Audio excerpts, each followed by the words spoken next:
You are looking live at Launchpad 6 at Site 31 at the Baikonur Cosmodrome in Kazakhstan, where it is just past 5 a.m. on Friday morning in the frigid pre-dawn hours. In your view, a Soyuz 2.1A rocket, fully fueled, ready to lift off 24 minutes from now to send the Soyuz MS-23 spacecraft without a crew on board on a 2-day journey to link up to the International Space Station. Soyuz MS-23 is the replacement vehicle for the Soyuz spacecraft that was damaged last December, losing its cooling capability, rendering it available only for emergency purposes. Good evening, everyone, from Mission Control in Houston and the International Space Station Flight Control Room here at the Johnson Space Center, where the Orbit 3 team of flight controllers is on duty, led by Flight Director Brandon Lloyd, working with their counterparts at Mission Control outside Moscow, standing by for the launch of the new Soyuz spacecraft.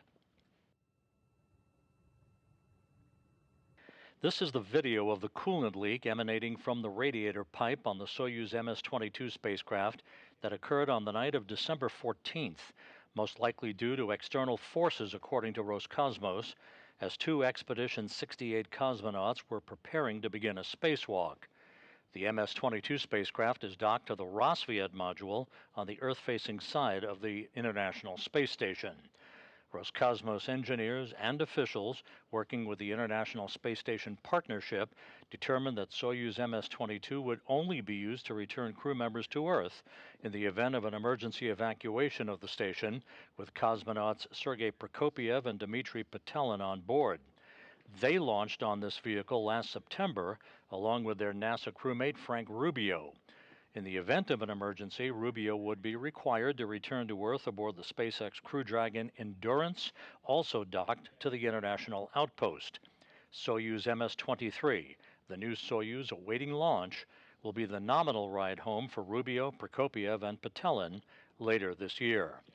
Once the uncrewed Soyuz MS-23 reaches the station on Saturday night for an automated docking to the Poisk module on the space-facing side of the station, the three crew members will prepare the damaged Soyuz MS-22 for an undocking late next month and an uncrewed parachute-assisted landing on the steppe of Kazakhstan for post-flight analysis by engineers. That Poisk docking port for the replacement Soyuz opened up last Friday night, when the uncrewed Progress 82 cargo ship undocked following its own coolant leak 6 days earlier, a coolant leak similar to that incurred by the Soyuz. The Progress was deorbited last Saturday and burned up harmlessly over the Pacific Ocean, setting the stage for tonight's launch.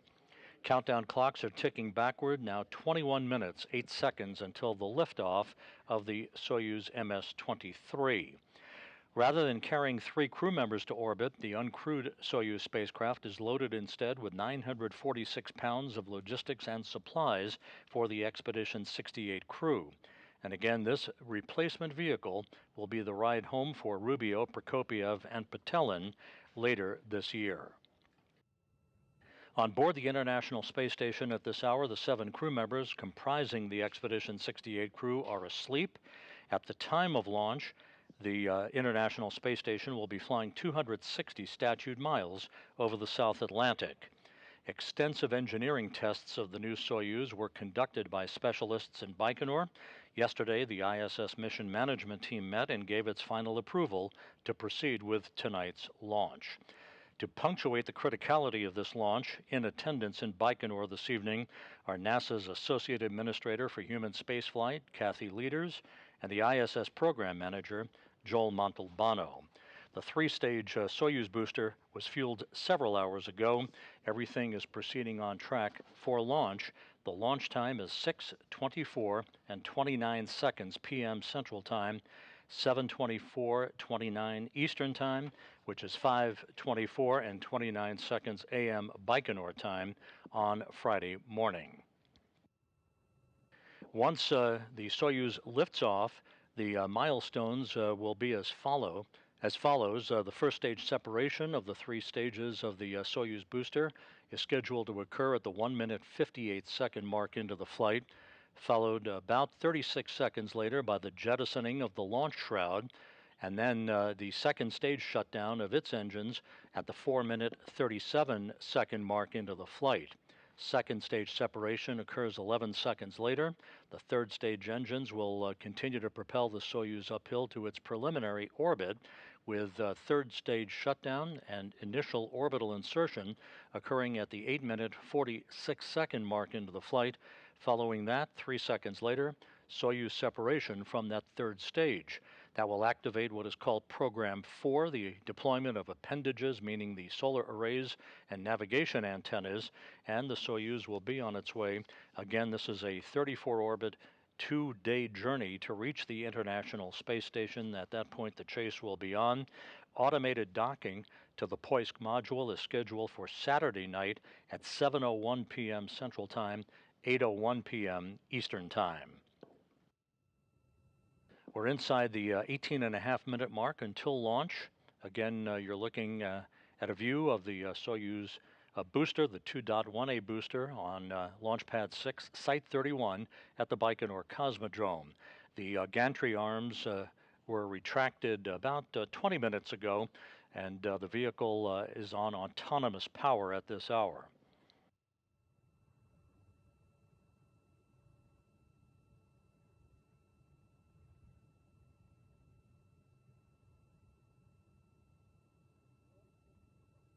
After careful preparations, the Soyuz was mated to the Soyuz booster. The Soyuz spacecraft itself was mated to the Soyuz booster earlier this week and rolled out to the launch pad, where technicians working in very frigid temperatures hooked up data lines and fuel lines to the rocket for final pre-launch testing.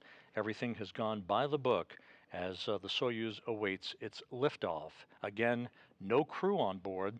This will be the ride home for Frank Rubio, Sergei Prokopyev, and Dmitry Petelin later this year.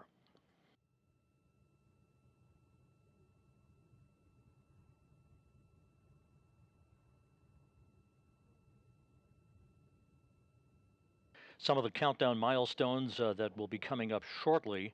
At the T-minus 7-minute mark, a launch key will be inserted in the launch bunker, a real key that transitions the launch sequence into its final automatic mode.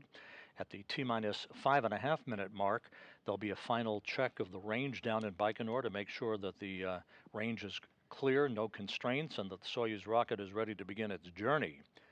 Even though there's no crew on board, onboard systems will be switched to what is called onboard control, with cockpit displays being activated on board the Soyuz. And again, in place of the typical 3-member crew, we have 946 pounds of supplies and logistics for the Expedition 68 crew on board the International Space Station. At about the 3-minute 45-second mark into the count, the fuel lines and other elements of the rocket engines will be purged with nitrogen to fireproof them by removing vapors of fuel and oxidizer. And about 45 seconds after that, the boosters will be pressurized for flight, optimizing the flow of fuel and adding structural support to the rocket. Coming up on the 15.5-minute mark in the count, everything proceeding on track at Site 31 at the Baikonur Cosmodrome in Kazakhstan.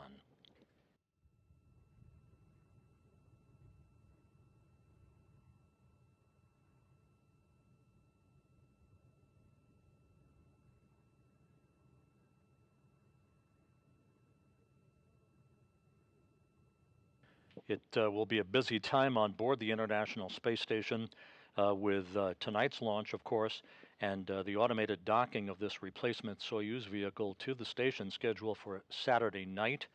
A little over 24 hours after that is the scheduled launch of the SpaceX Crew Dragon Endeavour from Launch Pad 39A at the Kennedy Space Center to carry 4 new crew members to the complex, led by Dragon Commander Steve Bowen of NASA, along with Woody Hoburg, Sultan Al Nayati of the United Arab Emirates, and Andrei Fedyaev, Russian cosmonaut from Roscosmos.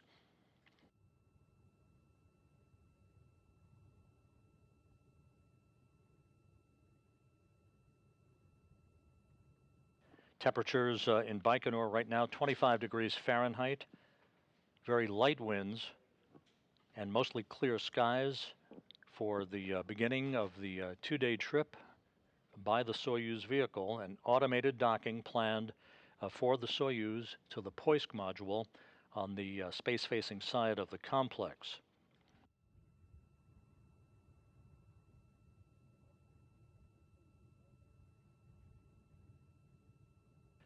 You can see just to the left side of the Soyuz booster, there are umbilical towers, two of them, that are buttressed up against the side of the vehicle at the T-minus 35-second mark in the count.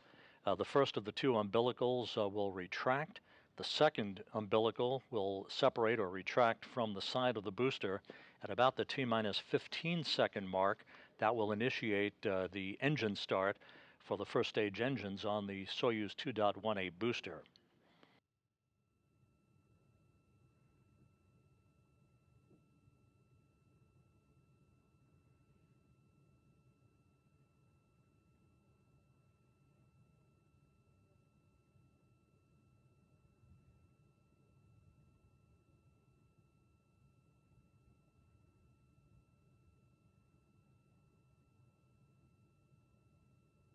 Inside 13 minutes until launch, everything continues to proceed in flawless fashion in the count. There is actually a 10-second launch window available for Soyuz launches, although the way the countdowns are typically structured, those launches occur right on the dot. And again, launch time this evening, 6:24 and 29 seconds p.m. Central Time.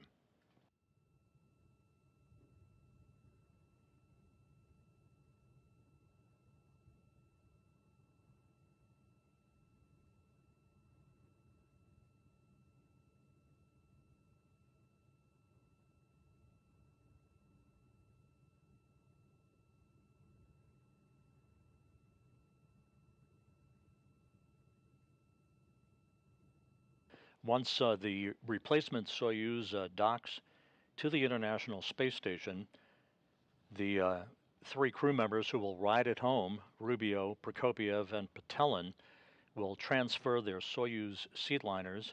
Prokopiev and Petelin will move his Soyuz seatliner from the damaged Soyuz MS-22 over to the new Soyuz MS-23, and Frank Rubio, who temporarily moved his Soyuz seatliner over to the Crew Dragon Endurance, which is docked to the International Space Station, will similarly move his Soyuz seatliner over to the new Soyuz.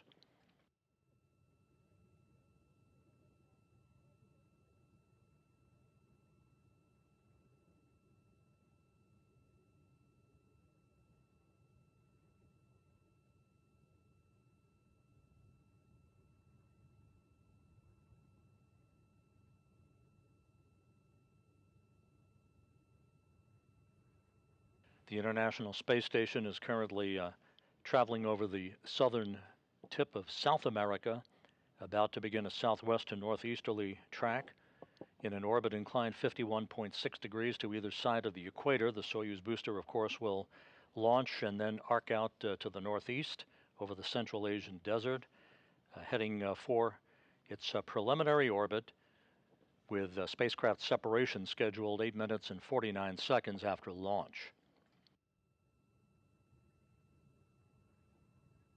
Coming up on the T-minus 10-minute mark.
After the Soyuz vehicle reaches its preliminary orbit, there'll be a series of what are known as DV burns, delta velocity burns, of the Soyuz spacecraft's engine that will initially raise the orbit of the Soyuz vehicle to match that of the International Space Station and to slowly, incrementally close the gap between itself and the station, setting up what is called the automated rendezvous sequence on Saturday, leading to the autonomous docking of this vehicle to the Poisk module.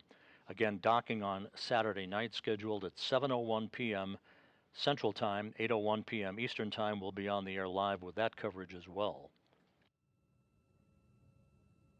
Coming up on the 8-minute mark until launch.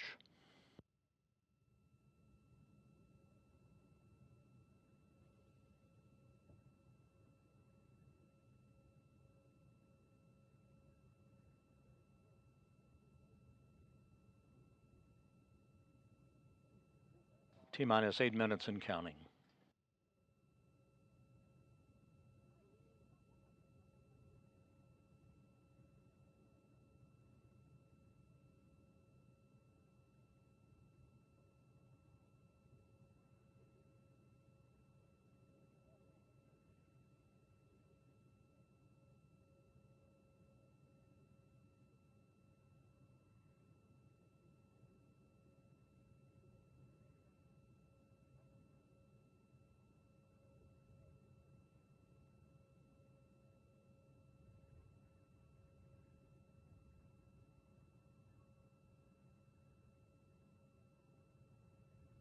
T-minus 7 minutes, 15 seconds until launch. Coming up on the point where the launch key is inserted in the launch bunker, transitioning the launch sequencer into automatic mode.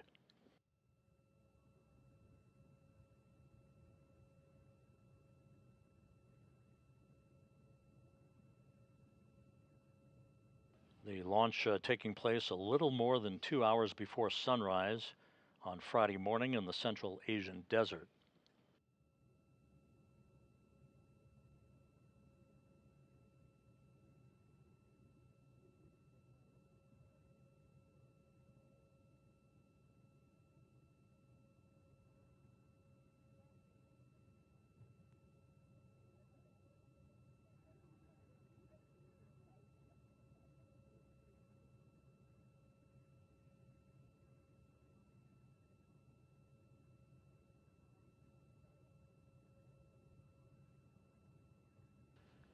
And there's a view inside the descent module, the crew cabin of the Soyuz MS-23. Normally you would see 3 crew members strapped into those seats. And there's a zero-G indicator that will be the ride home for Prokopiev, Petelin, and Rubio later this year. The Soyuz, you can see right above the zero-G indicator, that is cargo, 946 pounds of cargo, replacing the presence of the crew members.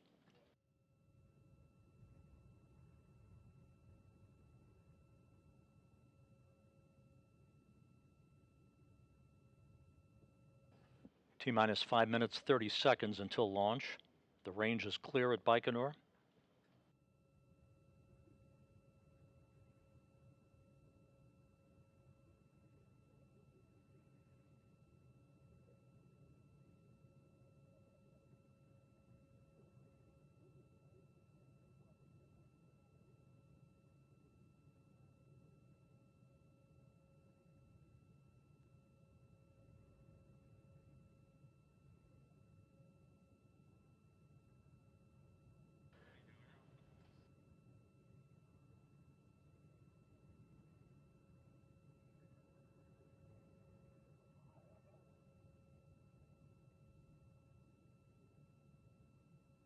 Coming up on the 4.5-minute mark until launch.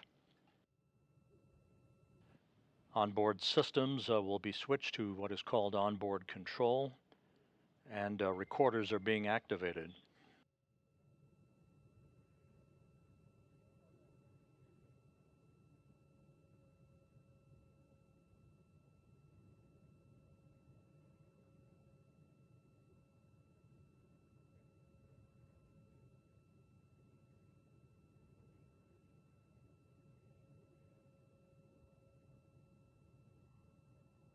T-minus 4 minutes and counting. A very smooth countdown so far.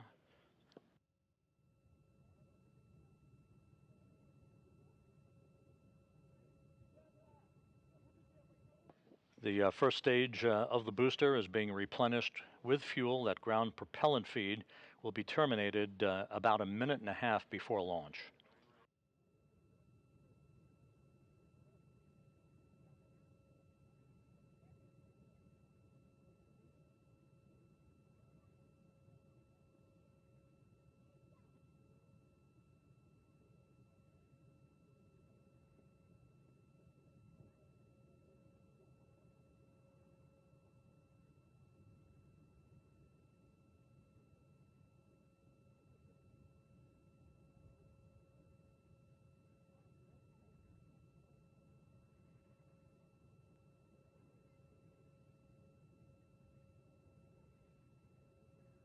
T-minus 3 minutes and counting.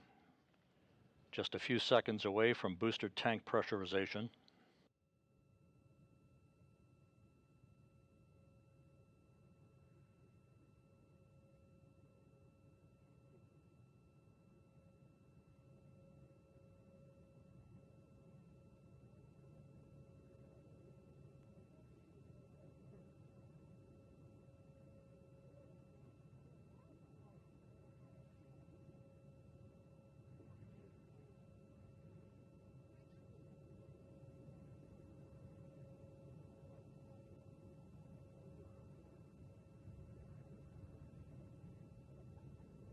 And the tanks have now been pressurized.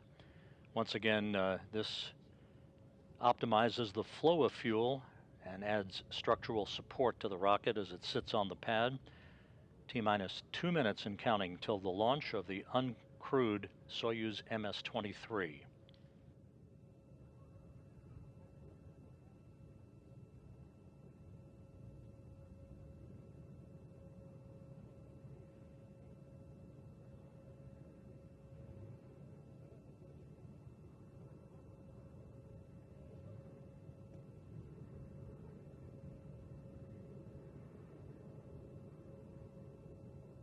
One minute, 30 seconds until launch.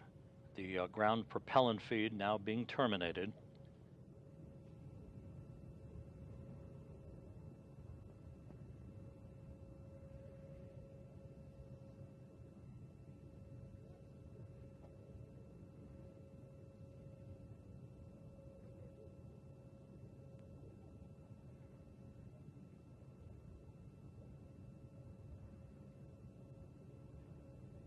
T-minus 1 minute.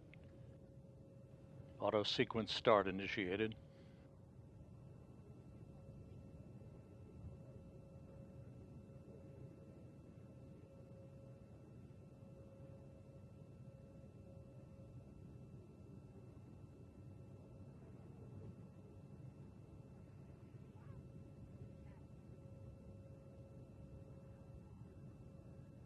"35 seconds until launch."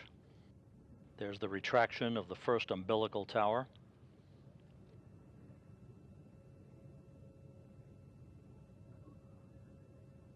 The second umbilical will retract in just a few seconds, initiating the engine sequence start.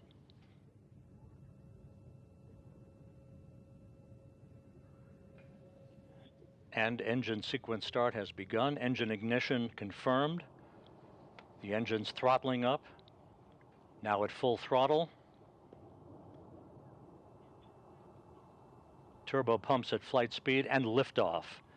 A new ride back to Earth for Rubio, Prokopiev, and Patelin takes aim on the International Space Station.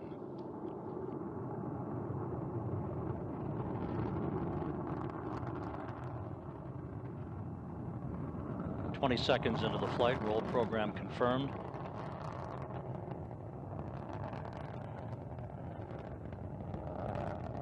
Engines reported to be operating normally from the blockhouse at Baikonur. 38 seconds into the flight. The Soyuz arcing out to the northeast. Good structural stability on the vehicle.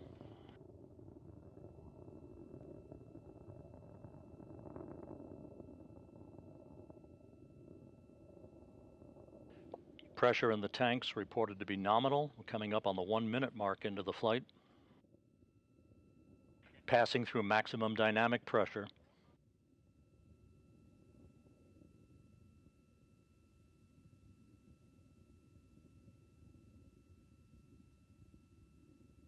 Flight reported to be going by the book, 1 minute 20 seconds into the flight.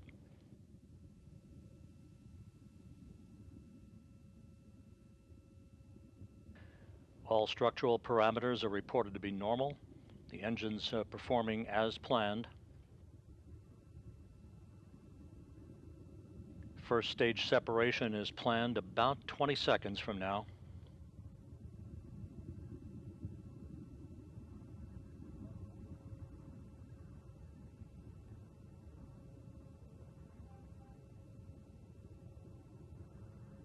Standing by for first stage separation.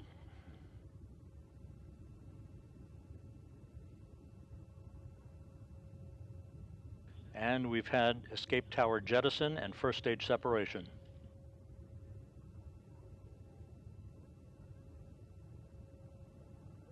The Soyuz traveling 4,500 miles an hour, 29 miles in altitude, 29 miles downrange, coming up on the 2.5-minute mark into the flight.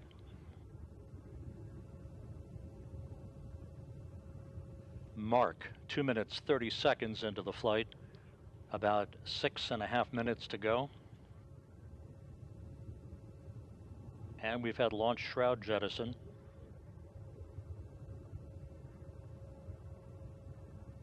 This view now from a television camera on the upper stage of the Soyuz booster. Coming up on the 3-minute mark into the flight. Less than 6 minutes of powered flight remaining.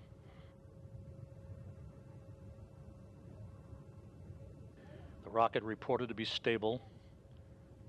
Good second stage performance.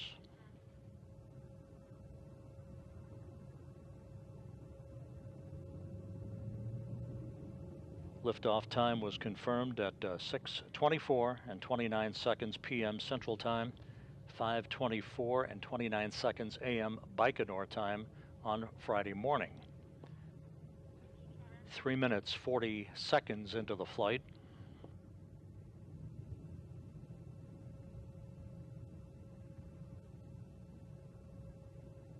The flight continues to go very smoothly. 5 minutes of powered flight remaining.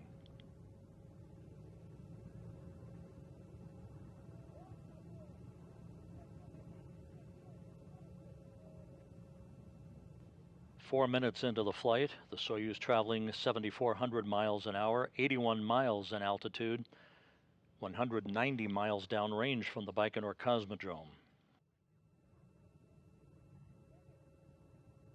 Roll, pitch, and yaw reported to be normal.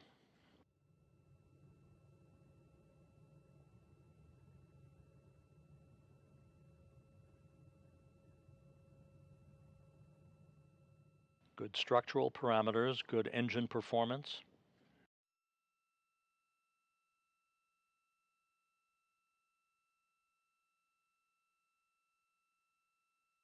Coming up on second stage separation.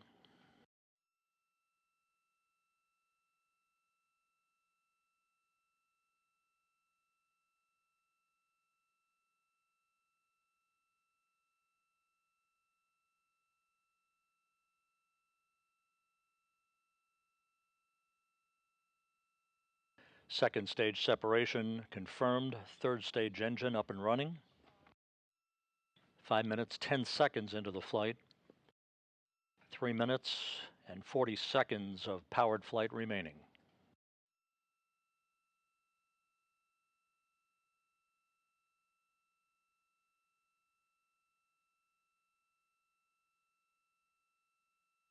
Five and a half minutes into the flight. The Soyuz now traveling just over 10,000 miles an hour, 106 miles in altitude, almost 400 miles downrange from the Baikonur Cosmodrome. 3 minutes of powered flight remaining. All structural parameters continue to perform as planned, as is the third stage engine.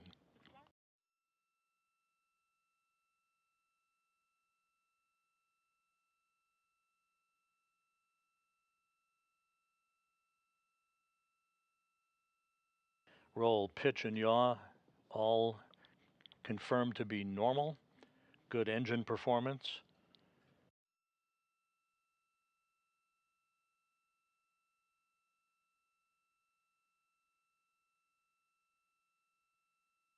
Coming up on the 6.5-minute mark into the flight. Less than 2.5 minutes of powered flight remaining.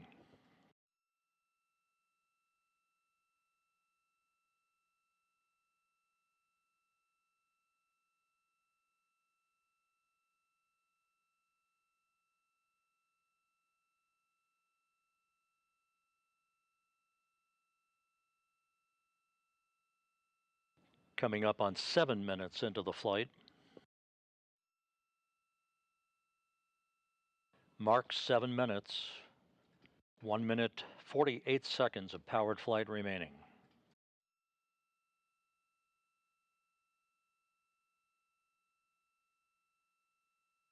Soyuz now traveling some 13,000 miles an hour, 122 miles in altitude.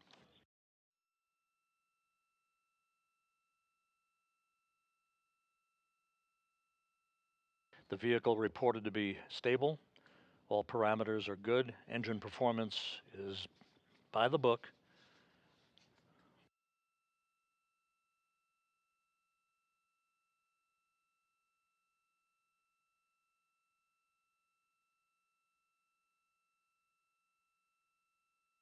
Seven minutes, 48 seconds into the flight, 1 minute of powered flight remaining.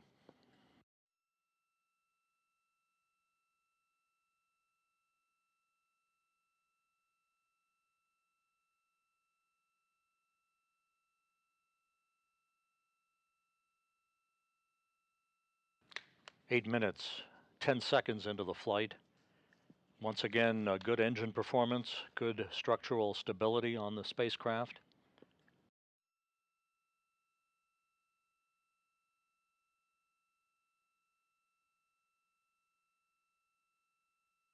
Now 8.5 minutes into the flight, less than 30 seconds until third stage separation.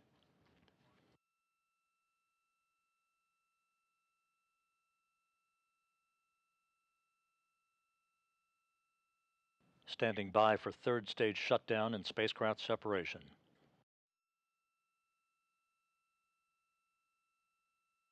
Third stage shutdown and spacecraft separation.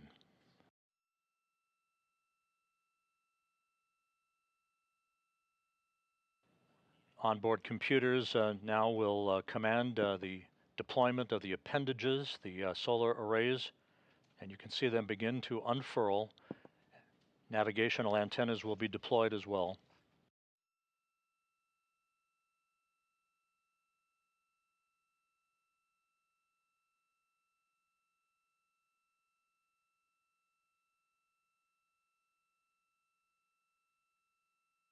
And we now have confirmation that all appendages have been deployed, the solar arrays deploying as planned, as are all the navigational antennas. A nominal ascent for the uncrewed Soyuz MS-23. A perfect ride to orbit for the vehicle that will bring home Frank Rubio, Sergei Prokopyev, and Dmitry Petelin later this year.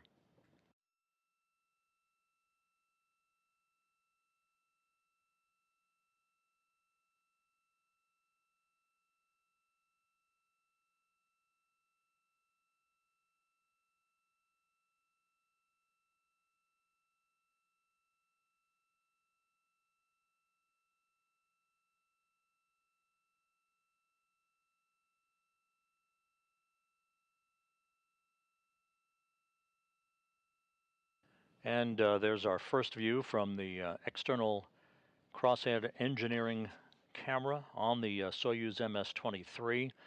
This camera will come into play with all the navigational antenna during the rendezvous, final approach, and docking, the automated docking that this spacecraft will conduct on Saturday night as it links up to the Poisk module on the space-facing side of the International Space Station.